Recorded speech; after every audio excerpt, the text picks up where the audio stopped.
What's up guys, I'm back once again to show you some of the hot mods of the week, and in this week's episode we, of course, have a brand new weapon mod, as well as yet another Call of Duty armor. But to kick things off, we're going to be taking a look at Fallout Texture Overhaul Quarry, and what this mod is going to do, of course, is retexture all of the quarries in the game with an insanely realistic 4K texture.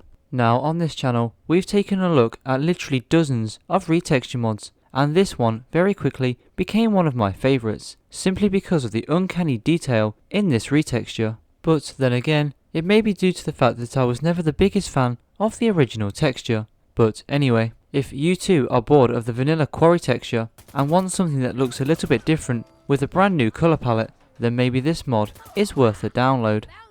But this is not the only retexture mod that we're going to be taking a look at in today's episode, because we also have Castle Retexture, and as the name suggests, what this mod is going to do is retexture all of the walls of the castle with a brand new 2K texture. Now if you're like me and you regularly side with the Minutemen, then you may have an overexposure to the vanilla texture of the castle, and as the castle is the base of the Minutemen, if you plan on doing that kind of playthrough, then this mod might be an absolute must. Now as for the texture itself, it's absolutely not going to be for everybody, but I would still recommend that you download it and try it for yourself.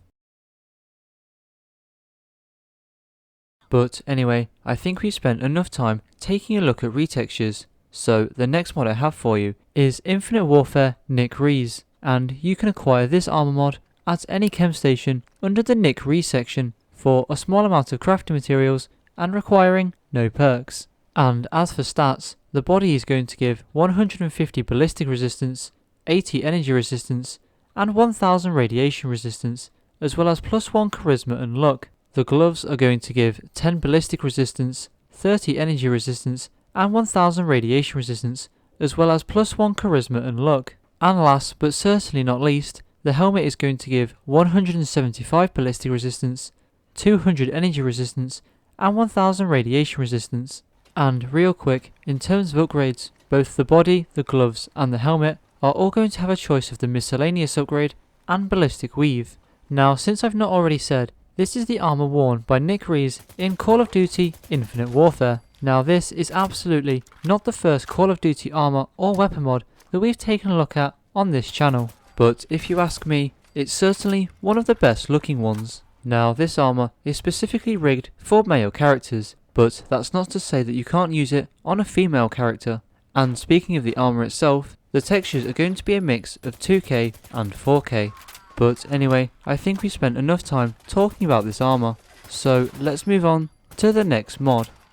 And of course, the final retexture mod that we have for this week's episode is Blowtorch HQ Model Replacer. And of course, what this mod is going to do is replace the entire model of the vanilla Blowtorch with a brand new one. And this is even going to affect the blowtorches that you see in specific animations, such as the one that you see when tinkering with power armor. And of course, this mod is going to come in 3 different files: a 1K low quality file, a 2K medium quality file, and finally a 4K high quality file. So there is absolutely no reason to not download this mod. And of course, this week's weapon mod is the Mech R7. Now to be more specific, this weapon mod is actually an overhaul for the AER15 and not its own actual weapon, but we're going to take a look at it anyway.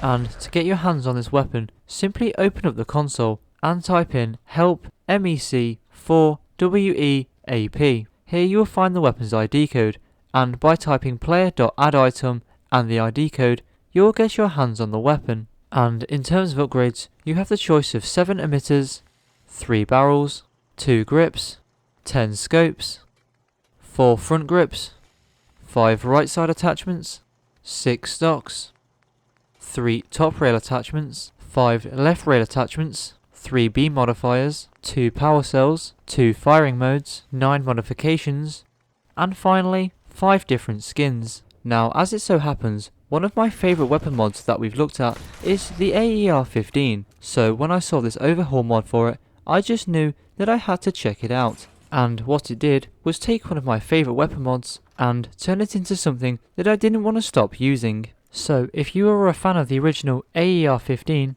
then I would absolutely recommend downloading this mod and trying it for yourself. And with that, that's going to wrap things up for this mod, and the video for that matter. I hope you all enjoyed the mods here today, and if you did, don't forget to hit that subscribe button, and I hope to see you all in the next video.